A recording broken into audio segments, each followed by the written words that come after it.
I know you might laugh at this now, but I used to think selling meant being annoying. Every morning I'd wake up and copy-paste the same cold message to 200 people. Hey, check this out. Buy now. No context, no care. It felt like throwing spaghetti at the wall, and nothing stuck. My bank account was dry. People left me on red. Some even blocked me.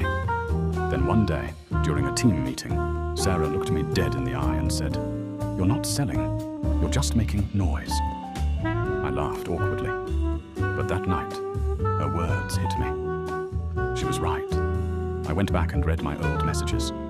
They all screamed, "Buy," but none of them ever said, "Here's why."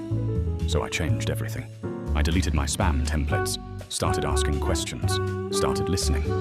Then I shared stories, real ones, about real people and real problems I'd helped solve. A few days later, I got a reply. Not "Stop texting me," but "This is exactly what I need. Tell me more." That's when it all clicked. Selling isn't chasing, it's solving. People don't buy because you talk. They buy because you show them something that actually helps. Follow, if you're done making noise and ready to sell with purpose.